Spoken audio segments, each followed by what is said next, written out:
학교 안에서 또 외부에서 이렇게 찾아주신 여러분 감사드립니다. 서울대 트루스 포럼의 김은구입니다.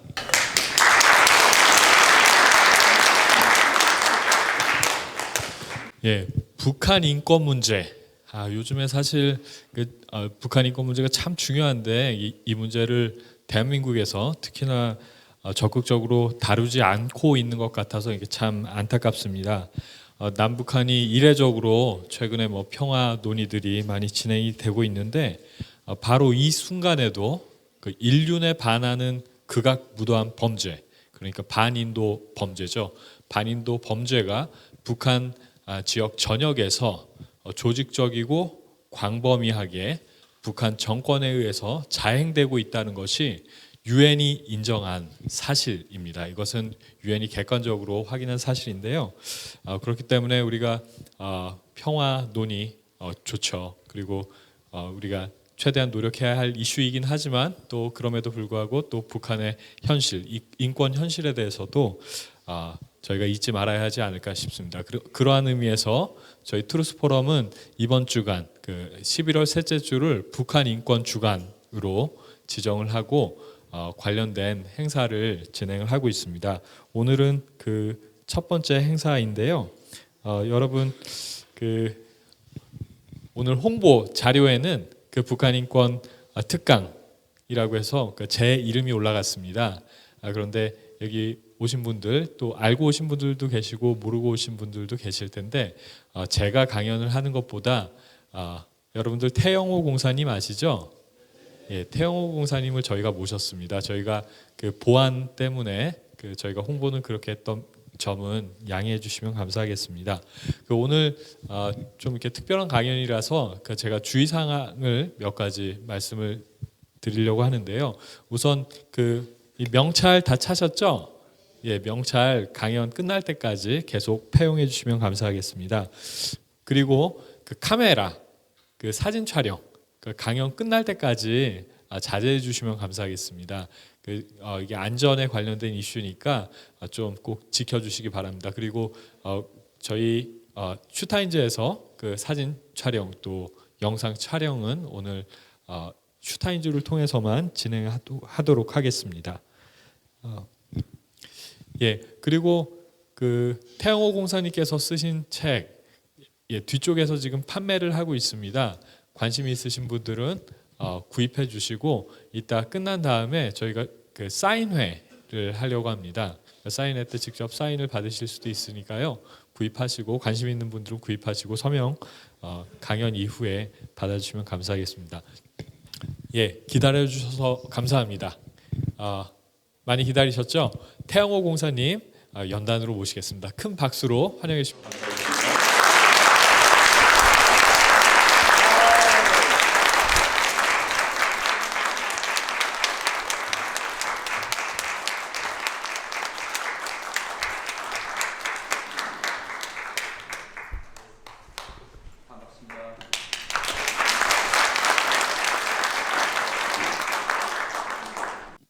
예, 반갑습니다. 예. 제가 오늘 강연은 이거 서울대 안에서 진행하기 때문에 북한의 일반적인 현실을 그저 이제 나를 해서 이야기한다기보다는 좀 학술적인 견지에서 여기 대학생들도 많이 재학생들도 참가했기 때문에 북한이란 체제를 우리가 학술적으로 어떻게 보겠는가라는 학문적인 견지에서 좀 많이 이야기하자고 합니다. 그래서 첫 번째 제목은 제가 북한 체제에 대한 올바른 이해라고 이렇게 이제 달았습니다. 자, 우리가 이제 북한이란 나라를 떠나서 전 세계에 존재하고 있는 국가들의 유형을 한번 좀 쭉 돌이켜 보겠습니다. 돌이켜 보면 화면에 되어 있지만은 전 세계는 여러 가지 문제를 자기 국가 전립의 이유로 삼고 있는 나라들이 있습니다. 이 중에서 일부 국가들은 종교를 국가 전립의 기초로 삼고 있습니다. 예, 실례로 이슬람교 나라들 있지 않습니까? 여러분 아시죠? 나라 이름 자체에다가 예를 들면 이란 이슬람 공화국 이렇게 거기다가 종교명을 박아였습니다. 반면에 일부 나라들은 이념을 전제 전립의 기초로 삼고 있습니다. 그런데 이념을 전제 전립의 기초로 삼고 있는 국가가 이 세상에 태어난 역사는 그리 오래지 않아요. 첫 번째로서 제일 처음 이념을 기초로 해서 전립한 국가는 이전 소련입니다. 여러분 아시겠지만은 소련에서 볼셰비크 시효혁명을 통해서 역사상 처음으로 종교가 아니고 이념을 국가 전립의 기초로 한 국가가 태어났습니다. 그런데 2차 세계대전 이후에 소련이 자기가 가지고 있는 이념을 힘을 이용해서 강제적인 방법으로 일부 나라들에 이식하기 시작합니다. 그래서 1945년 8월 15일 우리가 일제 패망으로부터 해방될 때 우리 한반도는 두 개로 분단되고 그중 북한에는 이전 소련이 김일성을 위수로 한 소련식 공산 시스템을 이식해서 거기다가 세워놨습니다. 그렇기 때문에 북한의 공산주의 시스템은 우리 민족이 선택한 제 시스템이 아니라 소련이 강제적으로 이식한 시스템이다. 이렇게 이해하시면 되겠습니다. 그렇기 때문에 우리가 지금까지도 북한에 대해서 표현들 쓸 때 보면 많은 사람들이 이렇게 이야기합니다. 북한 공산당국 혹은 북한 공산 혹은 공산 북한은 이 공산주의와 북한이라는 걸 많이 연결시킵니다. 그러면 이제부터 제가 과연 그러면 북한은 공산 시스템이냐 이 문제를 좀 제가 이야기하겠습니다. 1960년대 초까지는 북한의 정치 시스템이 다른 이전 소련이나 동유럽의 공산국가 시스템하고 비슷했습니다. 그때까지는. 그런데 1960년대 후반기에 들어서면서 북한 시스템은 대대적인 구조상 변화를 가져오고 있습니다. 이걸 우리가 잘 알아야 돼요. 그러면 어떤 변화를 가져오고 있느냐 이겁니다. 1960년대 말부터 북한에서는 이상한 말이 등장합니다. 말하자면 주체 사상이라는 게 등장해요. 김일성이가 주체 사상이라는 걸 만들어냅니다. 그런데 제일 처음에 주체 사상이라는 게 나왔을 때 북한 사람들도 이 주체 사상이 과연 노리는 이념과 목적이 무엇이었는가 하는 걸 똑바로 이해하지 못했습니다. 한마디로 말하면 김일성은 쉽게 이렇게 이야기했습니다. 주체 사상이란 결국은 우리 민족이 자주적인 민족으로 태어나기 위해서 이전 소련이나 중국과 같은 그런 큰 공산국가들의 통제 속에서 벗어나기 위한 이념이다.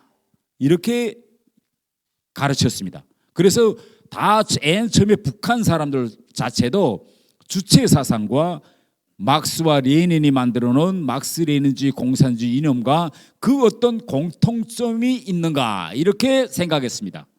그러면 우리가 여기서 잠시 지금 현재 북한의 전립 이유인 주체 사상에 대해서 잠깐만 돌이켜 봅시다.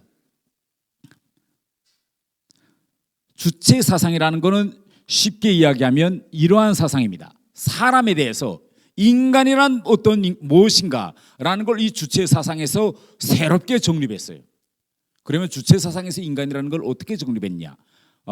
인간이란 자기 운명의 주인이 인간 자신이고 자기 운명을 개척할 힘도 인간에게 있다.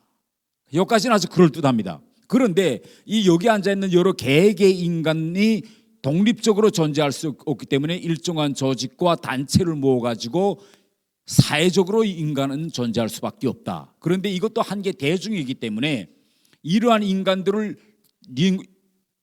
장악하고 이끌고 하는 일부 선출된 사람들이 있어야 한다. 그래서 일부 선발된 사람들로서 내오는 조직이 바로 당이다. 이렇게 됐습니다. 그래서 지금 북한 노동당이 있죠. 그런데 북한 노동당도 역시 당도 역시 사람들의 무리인 거예요. 선발된 사람들의 무리. 그렇기 때문에 이 무리를 지도할 사람이 있어야 된다. 그래서 그 무리를 지도할 사람이 바로 수령이다. 이겁니다. 그러면 이 수령은 누구냐? 이런 문제가 제기돼요. 수령. 또 다른 하나는 이 개별적인 인간들과 그러한 수령들 사이에 어떤 관계가 수립되느냐라는 걸 주체 사상에서 이렇게 증명했습니다. 수령은 인간으로 말하면 생명으로 말하면 뇌수와 같다. 그렇기 때문에 우리가 한계 북한이라는 사회를 인간으로 놓고 볼 때 거기에서 수령은 내수와 같기 때문에 북한이란 모든 시스템은 수령이 이 내수가 하자는 대로 해야 한다. 이렇게 주체사상에서 정립했습니다. 그러니까 이걸 얼핏 듣으면 이게 도대체 이게 무슨 말인지 잘 이해가 안 돼요. 그런데 거기에 구체적으로 들어가 보면 이렇게 됩니다. 그런데 이 수령, 북한이란 이 수령은 아무 사람이나 막 되는 것이 아니라 바로 여기서부터 문제입니다. 바로 김씨 부자만이 수령이 된다. 혈통으로 내려온다 이겁니다. 수령의 혁명 위협은 대를 이어 계승된다는 리론이 이 뒤에 붙습니다. 그러면 이게 또 무슨 말이냐 이렇게 이야기해요. 자, 북한에서 인간은 정치적 생명과 육체적 생명을 가진다 이렇게 말합니다. 그런데 육체적 생명은 누구한테서 받느냐? 그 부모가 줘요. 아버지 엄마가 이렇게 해서 애를 낳아서 인간이 세상에 태어난다. 그런데 인간이 가지고 있는 정치적 생명은 누가 주느냐? 정치적 생명은 바로 수령이 준다 이렇게 돼 있어요. 종교하고 비슷하죠? 예, 상당히 사이비적인 종교 이론과 같습니다. 그렇기 때문에 수령이 준다. 그러면 인간은 육체적 생명을 유지하려면 어떻게 해야 됩니까? 인간은 육체적 생명을 유지하면 밥도 먹고 공기도 마셔야 되고 뭐 이렇게 신진대사에 필요한 영양분을 섭취해야 됩니다. 반대로 이 정치적 생명을 유지하려면 인간은 어떻게 했냐? 각종 정치 조직에 망라돼서 생활해야 된다. 이겁니다. 그러면 인간이 죽잖아요. 사람이 죽잖아요. 죽으면 인간으로서의 육체적 생명은 끝납니다. 그러나 인간이 가지고 있는 정치적 생명은 계속 용생한다. 이게 북한의 정치理論이에요. 그러면 이 인간의 정치적 생명이 계속 영원히 유지되고 빛내어지려면 어떻게 해야 되냐? 그러면 살았을 때도 수령에게 충성해야 되고 죽어서도 충성다해야 된다. 이런 사상으로 어릴 때부터 죽어서 관에 묻힐 때까지 북한에서는 각종 정치 조직에 망라시켜 놓고 이런 사상을 주입시킵니다. 여러분들이 보면 아주 황당하다고 생각하시겠지만 여기 앉아 계시는 분들 속에서 북에서 내려오시는 분 있어요? 예, 내려오신 분 손 들어보세요. 북에서 내려오신 분? 한 분도 없네. 자, 북에서는 어떻게 가르치는가 하면 집에 불이 났어요. 집에 불이 나면 여러분들 집에 불이 났을 때 제일 먼저 어떻게 해야 되죠? 예? 도망가야죠. 그러면 북한에서는 불이 났다 하면 어떻게 해야 된다고 가르칠까요? 북한에서는? 예? 바로 이겁니다. 그러니까 인간은 육체적 생명보다 정치적 생명이 더 귀중하기 때문에 불이 났다 하면 가장 중요한 거는 이 순간에 여기서 이 불이 나는 순간에 내가 사는 것보다도 내 주위에 있는 김일성과 김정일 그 김씨 집안을 먼저 보호하는 게 중요한 거예요. 그러니까 초상화를 먼저 내가고 로작을 내가고 이렇게 해야 된다. 이게 북한 사람들이 아이 때부터 죽을 때까지 계속 세뇌시키는 거 있는 겁니다. 여러분 이 왼쪽에 있는 사진 무슨 사진인지 생각나시죠? 우리 한국에 내려왔던 북한 응원단이 버스를 타고 지나가다가 길 옆에서 봤는데 이런 포스터가 붙어 있었어요. 북한 선수단들을 열렬히 환영합니다. 그런데 저 포스터 끝에 김정일이하고 김대중 대통령이 6.15 공동선언을 이렇게 만나서 악수하는 사진이에요. 그런데 그 사진을 본 북한 민주응원단이 뭐라고 했죠? 예? 우리 장군님께서 비를 맞고 계신다. 그러니까 빨리 내려가서 저 포스터를 빨리 띄어야 된다. 그래서 그때 대한민국 그날 저녁 온 뉴스가 다 불지 않아서 와 얘들이 막 내려와서 울면서 우리 장군님께서 이렇게 비 오시는 데서 이렇게 있으면 안 된다고 다 떼가지고 였잖아요. 그러니까 한국 사람들이 이걸 보면서 저거 무슨 미친 짓이야 이거잖아요. 북한에서는 이게 오히려 이렇게 안 하면 미친 짓입니다. 이해되시죠? 네. 자, 제 오른쪽에 있는 건물이 저 오른쪽에 있는 그림이 북한에서 이제 그 매일 북한 주민들에게 이거 제가 한 그림인데 예를 들면 이런 겁니다. 산에 산불이 났어요. 산에 산불이 나면 저게 지금 북한 사람들이 산불을 끄는 장면이 아니라 산에 북한의 구호나무라는 게 있습니다. 그 구호나무에다 이런 글을 썼어요. 예를 들면 김일성하고 뭐 김정일은 뭐 뭐 만세 이런 구호를 쓴 나무예요. 그러면 여기 있는 사람들은 이 산불이 났기 때문에 이거 산불을 피해서 목숨을 구하기 위해서 도망치면 안 돼. 도망치면 안 되고 저 나무에 불을 붙는 걸 막아야 돼요. 그러면 여러분 생각, 아니 그게 과연 그런 일이 북한에 있을까 이렇게 생각하죠. 이거 현실적으로 있었는 일입니다. 여기 있는 사람들이 한 몽땅 몸을 타면서 이렇게 인간 띠를 형성하고 저 나무를 막았어요. 완전히 황당해 보이잖아요. 이겁니다. 인간을 이렇게 세뇌시키는 거예요. 그러면 자, 왜 이렇게 만들었느냐?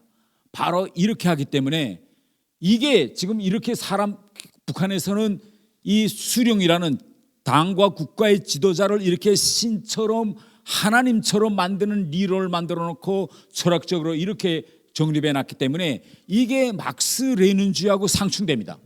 공산주의론하고 막스 레닌주의하고 왜 상충될까요? 네. 자, 여러분이 이게 보시는 것이 북한의 평양시의 김일성 광장입니다. 북한의 중심지예요. 그런데 이전에는 김일성 광장 저 옆 건물에 저게 저 막스입니다. 마르크스와 레닌의 초상화가 걸려 있었어요. 지금은 마르크스와 레닌의 초상화를 내리고 딱 같은 건물에 이제 없어요. 없고 김일성과 김정일이 초상화만 걸려 있어요. 그러면 왜 김일성 광장에서 마르크스와 레닌의 초상화가 내려졌을까요? 바로 이런 문제 때문입니다. 공산주의와 세습 문제 때문입니다. 예. 여러분 우리가 공산주의를 돌이켜보면 막스라는 사람이 우리 사회학 발전에서 대단한 걸 발견합니다. 이 사람이 뭘 발견하는가 하면 잉여 가치론이라는 걸 발견해내요. 이 사람이 정말 대단한 겁니다. 상품을 만들어냈을 때 이 상품에 잉여 가치가 있다는 걸 이 사람이 발견함으로써 생산수단을 가지고 있는 사람이 노동력을 착취해서 가치를 부풀린다. 그래서 그 잉여 가치라는 것을 자본가가 가져간다. 그렇기 때문에 이 세상에 불평등이 생긴다. 라는 이런 막스 리론을 만들어냅니다. 막스주의가. 그러면 그렇기 때문에 이 세상에 재산에 대한 사적 소유권, 생산수단에 대한 사적 소유권이 존재하면 인간은 평등 문제를 해결할 수가 없다. 이게 막스 레닌주의입니다. 그러면 인간이 이렇게 재산 때문에 또 이 상속권 때문에 이것 때문에 인간이 불평등하다면 이러한 불평등한 관계를 평등한 관계로 만들려면 어떻게 해야 되죠? 가지고 있는 재산을 다 빼앗아서 국가 소유로 만들어야 된다. 그러면 인간이 평등해질 것이다. 이게 막스가 발견한 리론입니다. 그러면 여기서 핵심은 뭐냐면 자, 생산수단이 개별적으로 사람들 속에서 소유권이 있으면 안 된다. 그리고 이 소유권이 영원히 계승되지 않게 하려면 상속이 있으면 안 된다. 이겁니다. 그래서 공산주의 이론에서는 첫째도 둘째도 셋째도 상속을 반대해요. 그것이 권력이든 재산이든 모조리. 그런데 이 주체 사상에서 처음으로 이제 여러분 들었죠? 수령이 가지고 있는 이 절대적 지위는 어떻게 된다고 했죠? 대를 이어 계승된다고 했어요. 김씨 집안에서.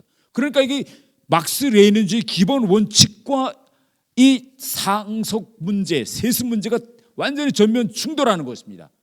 북한의 지금 모든 인권 유린 행위와 이 모든 악은 바로 여기서부터 지금 발생하기 시작해요. 정치범 수요선도 뭐든. 자, 여기에 있는 두 사진이 하나는 스탈린이고 하나는 마오쩌둥입니다. 스탈린과 마오쩌둥은 여러분도 아시겠지만은 공산주의 운동권의 유명한 독재자들이죠. 그러나 이 사람들 자체도 자기 권력을 자기 아들에게 넘겨줄 것을 꿈에도 생각 안 합니다. 왜 아들한테 이 사람들은 권력을 넘겨줄 생각을 꿈에도 안 했을까요? 자기 힘으로는 모든 게 다 될 때인데 독재자들이 바로 그들은 독재자였지만은 공산주의 이론을 믿었기 때문입니다. 그렇기 때문에 공산주의 이론에 의하면 바로 이 권력이든 재산이든 세습, 상속이 있으면 안 된다는 걸 믿었기 때문에 자기 아들한테 권력을 넘겨줄 걸 꿈에도 꾸지 않았어요. 그런데 오직 북한에서 김일성만이 넘겨줬습니다. 자, 북한 시스템의 다른 한 가지 특징은 또 뭐냐? 북한의 공식 명칭이 뭐죠? 조선민주주의 인민공화국입니다. 여러분, 공화국이라는 건 무슨 말입니까? 공화국이라는 거는 자기 지도부, 지도자를 뽑을 권한이 국민들한테 있다는 겁니다. 이게 공화국이에요. 이 국민들이 바로 주권의 주인이라는 이러한 개념은 프랑스 부르주아 혁명을 통해서 이러한 개념이 나와가지고 오늘 전 세계에는 대부분 나라들은 다 공화제 국가들입니다. 공화제 국가의 특징은 뭡니까? 바로 비밀 투표를 통해서 대통령을 뽑는 겁니다. 그래서 우리나라도 항상 선거할 때는 비밀 투표하잖아요. 대통령을 뽑는 걸. 그런데 북한도 자기 명칭이 조선민주주의 인민공화국이면 지도자를 어떻게 뽑아야 될까요? 선거를 통해서 뽑아야 되잖아요. 그런데 북한에서 선거를 통해서 뽑잖아요. 김정일이 하루 딱 차서 자기 자네들 딱 있는 데서 제일 막내, 김정일이가 제일 막내거든요. 막내를 후계자로 임명하면 그게 공식 후계자가 되는 거잖아요. 그러면 원래 북한은 공화국이라 그러면 안 되지 뭐. 그렇지 않아요? 북한은 그러면 뭐 예를 들면 조선 왕국 뭐 이렇게 불러야 정확하잖아요. 그럼에도 불구하고 조선에다 민주주의 또 인민공화국. 그러니까 이게 외부로 이야기하는 것과 내부의 현실 또 공산주의 이론과 주체 사상이 허상 상충되는 이러한 문제들을 극복하자니까 결국은 여기에는 강제성이 도입되는 수밖에 없어요. 그래서 결국은 정치범 수용소 뭐 이런 거 다 나옵니다. 자, 우리가 이 화면을 좀 잠깐 보고 말을 계속 이어갑시다. 이게 북한에 있는 봉수교회당입니다.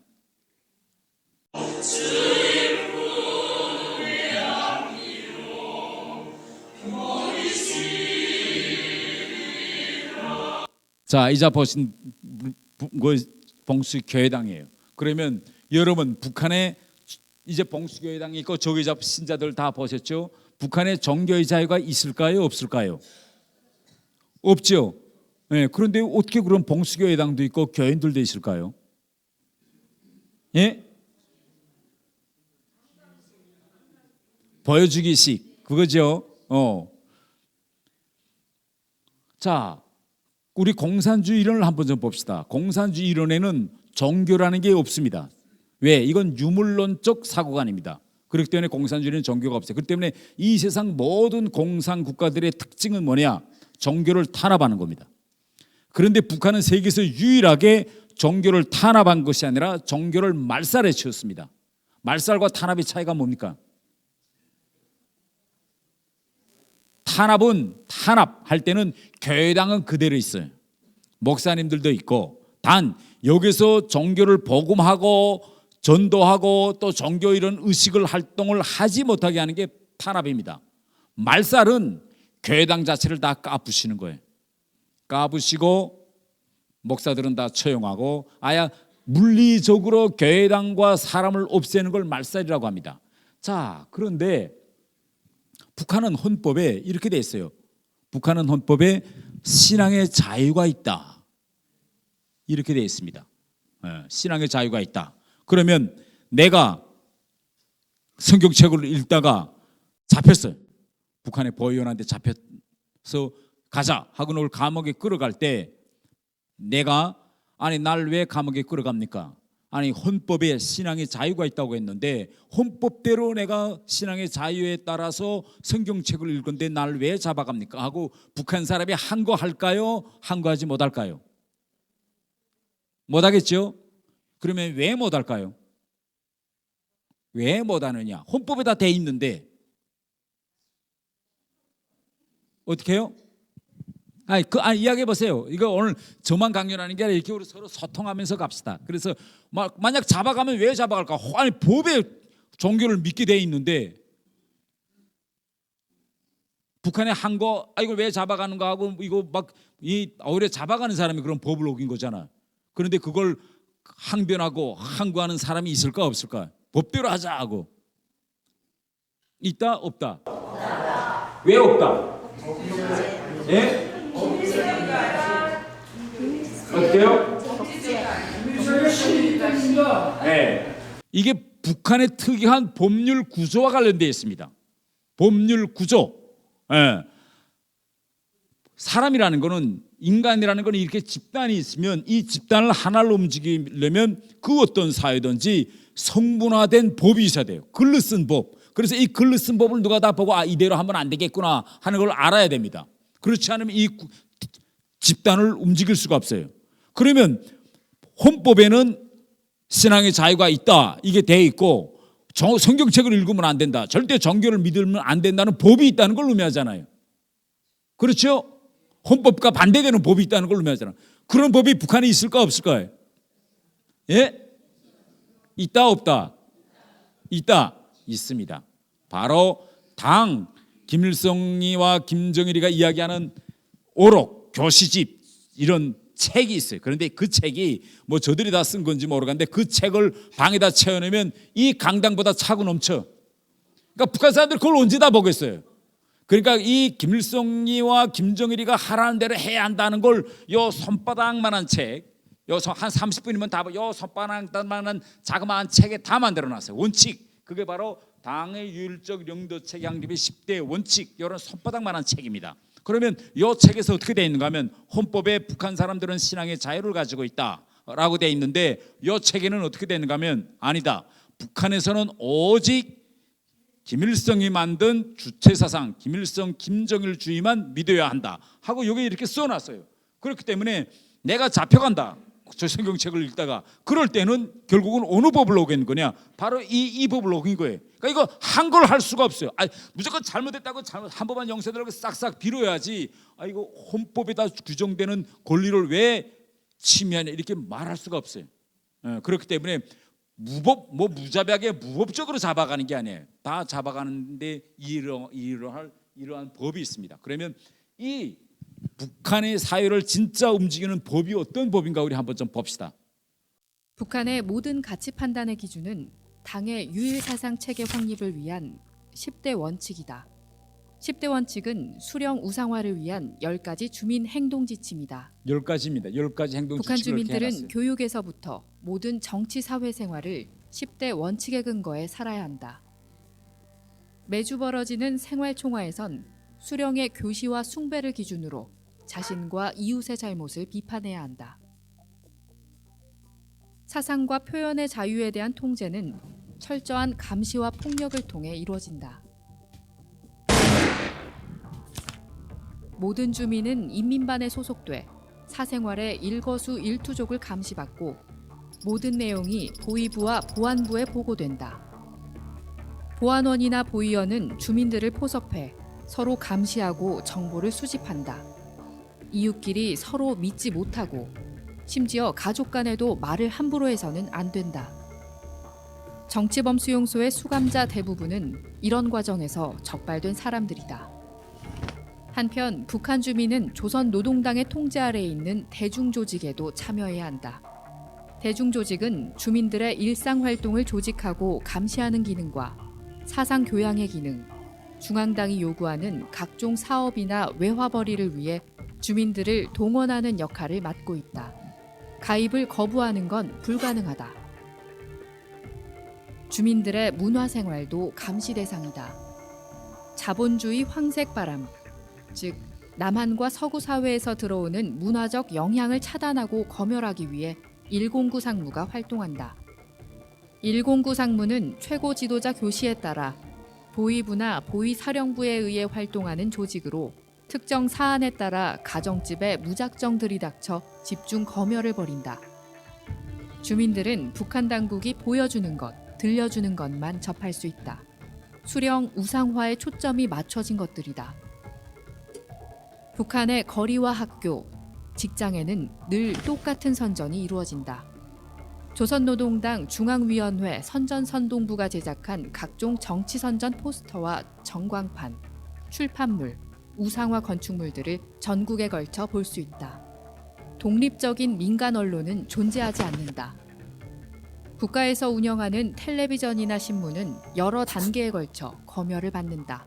라디오는 보유가 불가능하며 텔레비전, 카세트 녹음기, 컴퓨터, 프린터기 등 모든 정보 유통의 기구들은 당국에 등록을 해야 한다. 카세트 녹음기에 달린 라디오가 겨우 허용되지만 채널을 고정시켜야 한다. 인터넷은 물론 외부와의 통화도 불가능하다.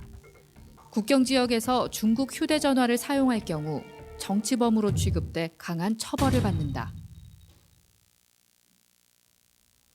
이처럼 북한 당국은 외부 정보의 차단과 일방적인 사상 주입, 표현의 제한, 감시와 폭력을 통해 체제를 유지하고 있다.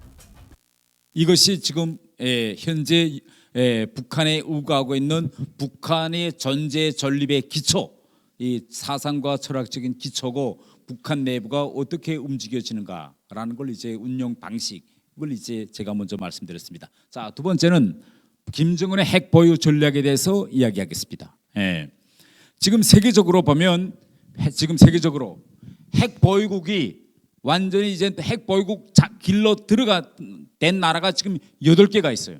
8개가 있는데 그 중에 5개 나라는 국제법적으로 허용이 됐습니다. 그래서 이 5개 나라 외에는 다른 나라들은 핵무기를 가져서는 안 된다. 이게 기존 국제법 질서입니다. 그러면 다른 사람들은 가지 말아야 되잖아요. 다른 나라들은. 그런데 이런 국제법적 질서에도 불구하고 이 3개 나라, 이스라엘, 인도, 파키스탄이 이미 통과해서 핵보유국 대열에 들어섰습니다. 불법이지만은 이게 문제예요. 그런데 이 이스라엘하고 인도하고 파키스탄 이 나라들이 어떤 방식으로 핵보유국에 들어섰느냐 하는 걸 제가 이제 다음에서 이야기하겠습니다. 쉽게 이야기하면 이겁니다. 법적으로 허용되지 않기 때문에 핵무기를 하려고 하면 정치 경제적 압박을 가합니다. 그렇기 때문에 불가능한 것처럼 보이지만은 이스라엘이나 인도나 파키스탄은 전략과 전술, 잔머리를 잘 써가지고 이 문턱을 넘어섰어요. 결국은 이걸 뭘 말하느냐? 잔머리를 잘 굴리면 이걸 외교적으로 말하면 전략과 전술입니다. 전략과 전술을 잘 쓰면 핵보유국 문턱을 넘어설 수 있다. 이런 걸 보여줍니다. 지금까지 핵보유 역사를 보겠습니다. 자, 지금까지 이 많은 나라들이 핵무기를 가지고 있었거나 핵무기를 가지려고 시도했습니다. 첫 번째 맨 위에 있는 나라들은 상당한 양의 핵무기를 가지고 있던 나라들인데 이 핵무기를 다 내놓고 이제는 핵무기가 하나도 없을 뿐만 아니라 핵무기를 생산할 수 있는 지어 시설까지도 다 없애버린 나라들입니다. 제일 첫 번째는 남아프리카 공화국, 남아공입니다. 남아공이 핵무기를 다 만들었어요. 다 만들고 가지고 있다가 결국은 백인 정권이 흑인 정권에 정권을 넘겨주면서 불안한 거예요. 이게 흑인들이 이 핵무기를 가지고 어떻게 할지 모르기 때문에 자발적으로 미국과 국제 공동체 앞에 내놨습니다. 다 없애버렸어요. 흑인한테 정권 주기 전에. 다른 나라들은 우크라이나, 벨라루시, 카자흐스탄 같은 나라들인데 이 나라들은 어떻게 핵무기를 가지게 되었는가 하면 이전 소련이라는 그런 공화국 연맹에 있을 때 거기서 핵무기를 가지고 있었어요. 그러다가 91년도에 소련이 해체되면서 결국은 이 핵무기를 가지고 있을 것이냐 내놓을 것이냐 라는 갈림길에 놓이게 되었습니다. 그때 미국하고 러시아가 이 나라들에게 너희 그 핵무기를 가지고 있으면 정치 경제적 제재를 가해서 너희가 절대 발전할 수 없게 만들 것이다. 그러니까 자발적으로 핵무기 내놔. 만일 너희가 핵무기를 자발적으로 내놓으면 엄청난 경제적 원조를 줄게. 이렇게 구슬을 했어요. 구슬을 해서 91년도부터 93년도까지 2년이라는 짧은 기간에 이 나라들이 가지고 있던 수천 개의 핵탄두를 모조리 다 없애버렸어요. 미국이. 그래서 완전히 이 나라들을 비핵국가로 만들었습니다. 두 번째 부류 나라들은 더 많습니다. 핵무기를 가지려고 시도했지만은 국제공동체의 제재에 의해서 핵 개발을 도중에 포기한 나라들입니다. 그 가운데 누가 있습니까? 대한민국이 있죠. 우리도 박정희 대통령 때 핵무기를 가지려고 시도했습니다. 그러나 왜 포기했습니까? 미국이 압력을 가했기 때문에 포기했어요. 저 끝에 남아메리카 나라들, 라틴 미주 나라들인데 거기서 브라질이나 아르헨티나 같은 나라들도 상당한 정도 핵 개발을 추진했으나 미국이 계속되는 압력에 의해서 결국은 포기했습니다. 경제 발전이 핵이냐 두 개 중에 하나 택하라. 그래서 포기했어요. 우리 대한민국 옆에 저 자그마한 섬이 어느 나라죠? 대만입니다. 대만은 핵 개발에서 우리보다 한 걸음 더 나갔어요. 핵 개발을 할 때는 핵실험이라는 걸 하기도 하고 임계전 실험이라는 것도 합니다. 임계전 실험이라는 거는 실질적으로 핵 분열시키거나 융합시키거나 이렇게 핵을 가지고 하지 않고 화약을 장전해 가지고 핵 폭발과 유사한 실험을 하는 걸 임계전 실험이라고 하는데, 우리 대한민국은 아직, 한국은 아직 임계전 시험은 못 해봤어요. 근데 대만은 임계전 시험까지 했습니다. 했는데 미국이 압력을 가서 못 하겠어요. 그 다음에 옆에 이란이라는 나라가 있죠. 이란이라는 나라는 지금 말로는 자기네가 포기했다 이래요. 그런데 미국과 이스라엘은 포기하지 않고 비밀리에 계속 개발하고 있다 이렇게 이야기합니다. 마지막에 리비아라는 나라가 있죠. 리비아 나라도 핵을 개발하다가 미국이 계속 압력을 가해서 결국은 마지막엔 포기했습니다. 세 번째 부류는 핵을 계속 가지고 해요. 정치 경제적 압력을 계속 가하는데도 멈춰 안 섭니다. 멈춰 안 서기 때문에 어떻게 합니까? 할 수 없이 무력을 동원해서, 비행기를 동원해서 그 나라에 있는 모든 핵시설을 폭격해서 다 잿가루로 만들어 버렸어요. 이건 군사적인 방법으로 핵 개발을 중지시킨 사람입니다. 바로 지금 전쟁하고 있는 시리아와 이라크입니다. 이 나라들을 누가 군사적으로 공격해서 다 핵 개발을 중지시켰죠? 누가요? 미국, 이스라엘이 중지시켰습니다. 그래서 이러한 실리를 통해서 우리가 뭘 알 수 있는가 하면 여러분 잘 생각해 보세요. 네. 이렇게 핵 개발을 하려고 시도했다가 멈춰선 경제적 정치적인 이런 제재 혹은 군사적인 공격해서 멈춰세운 나라들이 상당히 많아요.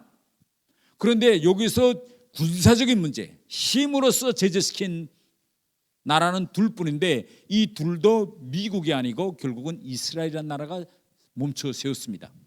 자, 그러면 지금 핵을 보유한 나라들로 좀 찾아가 봅시다. 이스라엘이라는 나라가 있어요. 이스라엘이라는 나라는 어떤 방식으로 핵 보유가 됐을까요? 핵실험 한 번도 안 했어요. 이스라엘 나라는. 북한은 핵실험 지금 6차 하지 않았어요. 이스라엘은 한 번도 안 했습니다. 그럼에도 불구하고 지금 전 세계는 이스라엘을 핵 보유국으로 인정하고 있어요. 그런데 그 이스라엘 사람들이 유대인들이기 때문에 상당히 머리도 좋고 잔꾀가 대단히 강합니다. 그래서 어떤 식으로 이스라엘은 지금 핵 보유국을 인정받았느냐? 아주 특수한 방식이에요. 여러분, 이 세상의 핵무기의 아버지는 누굽니까? 누가 핵무기를 만들어냈습니까? 누가야? 어느 쪽의 핵무기를 만들었을까요? 핵무기는 유대인들 머릿속에서 나왔습니다. 미국의 첫 핵무기도 유대인들이 만들었고 이전 소련의 첫 핵무기도 유대인들이 만들어냅니다. 핵무기의 조상은 유대인입니다. 그래서 많은 사람들이 이렇게 생각해요. 이스라엘이 유대인이 조국이기 때문에 전 세계의 기본 핵각자들은 지금도 대부분 다 유대인들입니다. 그렇기 때문에 유대인들이 자기 조국에다가 핵 기술을 안 줬겠느냐. 그러니까 이스라엘은 당연히 핵이 있다. 이게 일반적인 그 일반적인 상식이에요. 그럼 과연 있을까 이스라엘에? 이거잖아요. 그러니까 이스라엘은 핵 실험도 하나도 안 하고 자기가 은근히 핵이 있다는 걸 시유하고 싶어요. 근데 어떻게 시유하느냐? 대단히 이스라엘의 전술이 중요합니다. 몇 년을 주기로 핵 개발에 관여했던 고위 간부나 과학자가 망명해요. 미국이나 서방으로 망명해서 책을 발표합니다. 그런데 그 책을 보면 어마어마한 자료가 다 있어요. 핵 개발을 어떻게 하고 그러니까 핵 실험을 이스라엘이 하지 않고 미국에서 자료를 어떻게 가지고 어떻게 해서 핵무기를 만들었다는 자료 책을 계속 써서 발표합니다. 그러면 이스라엘은 저거 완전히 반역자다고 그 사람에 대한 선고를 내립니다. 그런데 이렇게 과학자들이 계속 나가서 이스라엘에 핵이 있다는 자료를 계속 외부 세계에 흘리니 이스라엘은 한 번도 우리 핵이 있다 없다 인정도 부정도 하지 않았지만 국제공동체는 이스라엘에 핵이 있다 다 이렇게 생각해요. 그래 아랍 나라와 이스라엘을 대비해 보세요. 이스라엘과 아랍을 비교하면 아랍 나라들은 축구공이고 이스라엘은 이렇게 자그마한 유리알과 같아요. 그런데 이 축구공이 유리알을 못 깨는 거예요. 아랍 나라에 달라붙어서 이스라엘 치질 못해. 왜? 쳤다가 저 핵무기를 쓰면 어떻게 되랴? 이겁니다. 인도와 파키스탄 이 두 나라가 핵을 가진 데는 아주 또 기가 막힌 사연이 있습니다. 1998년도에 인도와 파키스탄은 연이어 핵실험을 진행하고 우리는 이제는 핵보유국이다 하고 전 세계에 선포합니다.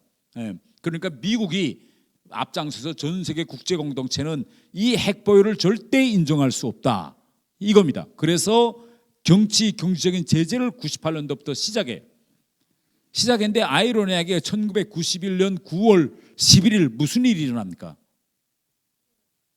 미국이 9.11 테러 공격을 받습니다.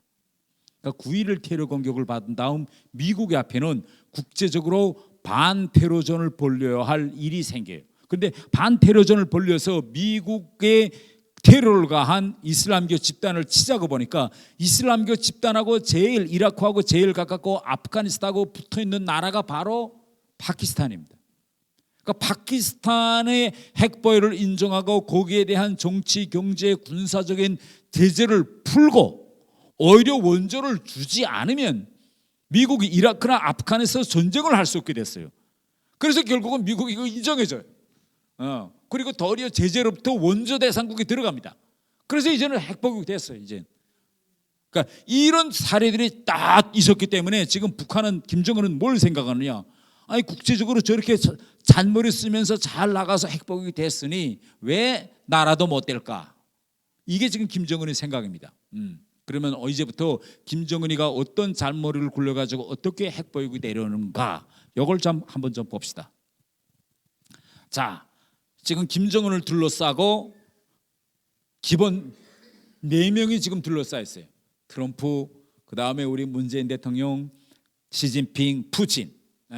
이 4명이 지금 말로는 다 북한의 핵을 폐기하자, 핵을 김정은으로부터 빼앗아내자라고 말로는 다 이야기합니다.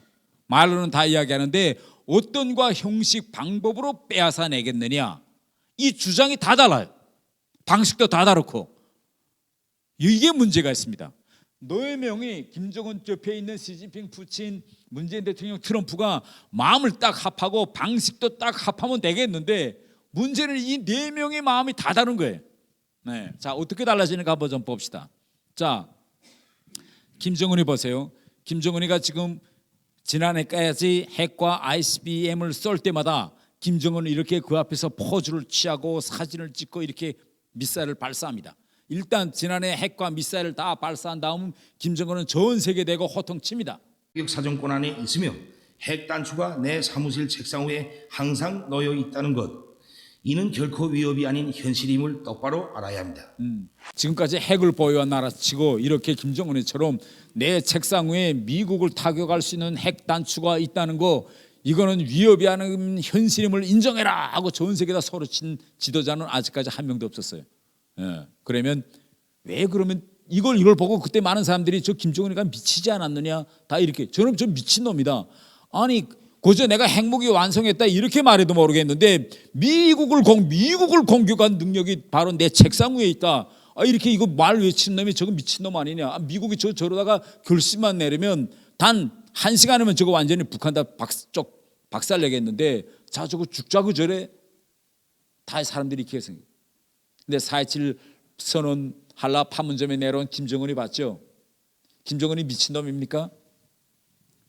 미쳤던가요? 그때 보니까. 그러면 이걸 우려해야 됩니다. 왜 그러면 김정은이가 저렇게 미친놈처럼 미국을 상대로 위협 공갈하면서 맞짱 뜨자고 하느냐? 이걸 우리가 잘 알아야 돼요. 자, 그건 왜 그러는가 하면 지금까지 북한이 본 소련, 중국, 미국 3자 간의 핵 역사는 결국은 핵 위협과 공갈의 역사이기 때문입니다. 또 핵무기를 고저 가지고 있어서는 의미가 없어요. 자기가 어쩌고 하는 목적을 실현하려면 핵무기를 가만히 숨겨놓고 있는 것이 아니라 미국을 향해서 위협하고 공갈할 때만이 미국으로부터 바라는 바를 얻을 수 있다. 이게 수십 년간 미국과 소련, 중국 3자 간의 핵 대결의 역사입니다. 자, 그러면 어떻게 흘렀는가 한번 좀 봅시다. 우리 한반도 정세부터 봅시다. 1945년도 8월 15일 우리 민족은 일제로부터 해방을 맞이합니다. 그리고 전 세계적으로 2차 대전이 끝나면서 평화가 도래합니다. 당시 2차 대전을 끝낸 루즈벨트와 스탈린은 이제부터 전 세계의 평화를 위해서 우리가 손을 잡고 진짜 평화로운 세계를 수립하자 이렇게 약속해요. 그렇게 약속하는데 1946년부터 세계 곳곳에서는 내전이 일어납니다. 왜 내전이 일어나느냐? 세계 곳곳에서 좌익, 말하자면 공산당들이 무기를 들고 무장투쟁을 시작합니다. 우리 한반도에서는 무슨 일이 일어납니까? 남노당이 무기를 들고 산에 들어갑니다. 그런데 우리 한국에서만 이렇게 무장 싸움이 일어난 게 아닙니다. 예. 유럽에서도 싸움이 벌어져요. 특히 그리스란 나라에서도 내전이 일어납니다. 공산당 부대와 정부군 사이에 전 영토에서 싸움이 일어납니다. 중국으로 가보겠습니다. 1946년 말부터 어떻게 됩니까? 국공내전이 일어나죠. 국공합작에 끼어지고 중국 공산당과 국민당 간의 싸움이 붙습니다. 예. 이렇게 전 세계적으로 싸움이 붙으니까 이거 미국이 이거 뭐지 이거? 아니 2차 대전 끝내면서 평화로운 세계를 건설하자고 스탈린이 약속했는데 왜 전 세계 공산당들한테 이렇게 무기를 보내주어 가지고 곳곳에서 이렇게 불집을 일으키느냐? 이거 가만히 있으면 안 되겠다. 그래서 미국 사람들이 1947년도에 정신이 번쩍 드는 겁니다. 이거 가만히 있다간 전 세계가 다 공산화 되겠다. 그래서 1947년 3월 달에 미국 대통령 트루맨이 트루맨 독트린을 발표해요. 트루맨 독트린의 핵심은 뭐냐? 소련이 각 곳에서 무기를 공산당들에 대해 가지고 그 무장투쟁을 일으키니 미국도 좌시하지 않겠다. 그렇기 때문에 미국도 자유민주주의 국가들에게 무기, 경제 원조를 주어 가지고 공산당의 무장 반란을 진압하겠다. 이게 트루맨 독트린입니다.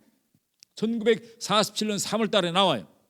그래서 결국은 미국하고 소련하고 세계 곳곳에서 전면전이 일어나지 않느냐 이렇게 사람들이 생각하고 있어요. 대단히 우려해. 막 부들부들 떨고 전 세계가 아니 금방 2차 대전이 끝났는지 1, 2년도 안 됐는데 또 3차 대전이 일어나느냐. 그런데 아이러니하게도 미국 트루맨 독트린에서 미국이 공세를 취하자 세계 곳곳에서 소련이 꿈쩍 못합니다.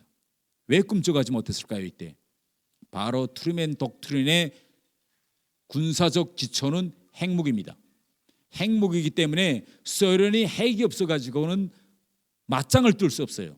1947년도에 48년도에 한반도 남쪽에서 미 군정이 남노당 팔찌산에 대한 토벌 작전을 시작하자 김일성은 스탈린을 찾아갑니다. 찾아가서 우리 북한군이 38선을 넘어서 남노당을 지원하겠다 할 때 스탈린이 말립니다. 참아라. 조금만 더 참으라. 왜? 핵이 없기 때문에 소련에 만약 미 군정 통치 지역에 북한군이 쳐내려가면 미군과 싸움이 붙는다. 그러면 결국은 소련이 개발할 수밖에 없는 상황인데 그렇게 되면 핵전쟁이 일어날 수 있다. 그런데 아직 소련에는 핵이 없다. 그러니까 내려가지 마라. 그래서 47년도, 48년도, 49년도에 북한군이 치고 내려오지 못합니다.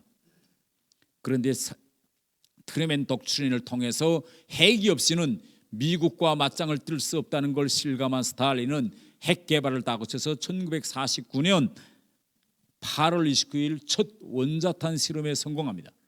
핵을 가진 이후 소련은 미국에게 공식 선언해요.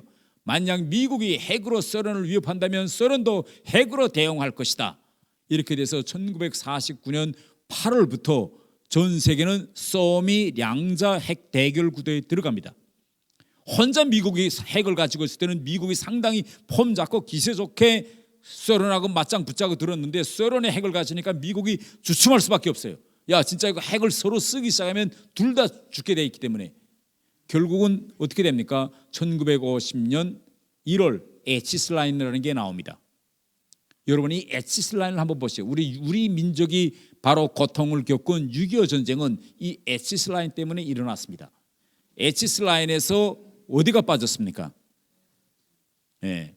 원래 47년도 트루맨이 발표한 트루맨 독트린은 공산주의와의 싸움을 하고 있는 자유민주 진영에 대한 전폭적인 지지, 군사적인 원조가 핵심입니다. 그런데 이 에치스 라인에서 공산주의와의 세계 접경 지역이 빠집니다.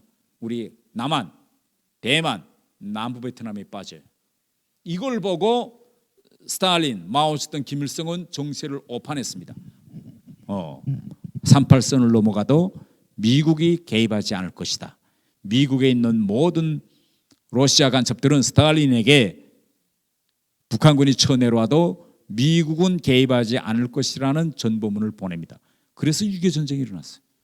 만약 미국이 온다는 걸 알았으면 김일성이 38선을 넘어가지 않았을 것이고 스탈린도 김일성을 보고 38선을 넘어가라고 승인을 주지 않았을 것입니다. 바로 우리가 처음으로 겪은 이건 바로 이 핵 때문에 일어납니다. 두 번째, 중국으로 좀 가보겠습니다. 중국과 미국 사이의 핵 역사가 어떻게 흘렀는가? 1953년 한반도에서 전쟁 끝난 후 1955년 중국共产党은 대만을 군사적으로 해방할 작전 계획을 세웁니다. 그래서 대만 해협 앞바다에 모든 중국 무력이 집결해요. 그때 중국 무력이 대만 해협을 넘어가면 그게 개임이 되겠습니까? 대만 금방 꼭 떨어지죠. 중국한테 싸움 대상이 안 되는데. 그런데 이때 미국 대통령 아이젠하워가 마오쩌둥에게 위협합니다. 만약 중국 공산당 부대가 대만 해협을 넘어가면 미국은 핵으로서 중국 본토를 공격하겠다. 그러니까 경공망동하지 말고 가만히 있으라. 이렇게. 그때 마오쩌둥이 막 우라가 뭐 끌어올랐겠죠. 그런데 핵이 없기 때문에 끌어안줄 수밖에 없습니다. 이때로부터 마오쩌둥은 핵이 없이는 이 대만 문제, 중국 민족 통일 문제를 해결할 수 없다는 걸 느끼게 됩니다. 그래서 결국은 이때부터 핵 개발에 달라붙습니다. 그런데 중국의 핵 개발, 이 핵 개발이 결국은 국제공산운동권을 분열시키는 결국은 촉매제가 됩니다. 이때부터 중국하고 소련하고 싸움이 붙기 시작해요. 왜 싸움이 붙느냐? 이겁니다. 국제공산주의 운동권에는 그때 당시 소련 모스크바를 중심으로 해서 다 이렇게 뭉쳐 있을 때입니다. 그때 국제공산주의 운동의 핵 교리는 핵은 이전 소련만 핵을 가지고 있으면 된다. 소련이 가지고 있는 핵 우산이 전 세계 공산 국가들을 다 보호해 준다. 그러니 다른 나라들은 핵을 가져갈 필요가 없다. 이 이론이에요. 그런데 여기서 중국이 벗어나서 핵을 개발하러 가기 때문에 이걸 허용해 주면 국제공산주의 운동권에서 모스크바 중심론이 깨어지게 됩니다. 그래서 소련이 절대 안 된다고 개발하지 마라. 그럼에도 불구하고 마오쩌둥은 강행합니다. 그래서 그때 당시 소련은 이전 중국에 건설해 주던 600개의 건설 대상을 다 철수하고 오히려 소련이 중국에 경제 제재를 가해요. 하지 말라고. 예. 그래서 그때 당시 중국이 핵을 개발하면서 소련으로부터 제재를 받아서 몇만 명이 굶어 죽느냐? 3천만 명이 굶어 죽어요. 어마어마한 숫자가 굶어 죽습니다. 그런데 1962년도에 이런 재미난 일이 일어나요. 미국 대통령 케네디가 가만 쿠바를 들여다보니까 소련이 배에다가 소련 미사일을 야금야금 실어다가 쿠바에다가 지금 전개하는 겁니다. 소련의 미사일이 소련 본토에서 미국을 향해 날아가면 레이더가 포착해가지고 그것을 공중에서 격추할 시간적 여유가 있습니다. 날아오는데 8분부터 10분이 걸리기 때문에. 단 미국의 코앞인 쿠바에서 미사일이 발사되면 이걸 격추할 시간적 여유가 없어요. 너무 가깝기 때문에. 그래서 이걸 좌시하지 않겠다. 그래서 여러분 이 사진이 바로 워싱턴 포스트에 그 당시 실릴 때인데 누가 핵단추를 지금 누르겠다고 하였죠? 네, 미국 대통령 케네디 손가락에 지금 뭘 누르겠다고 합니까?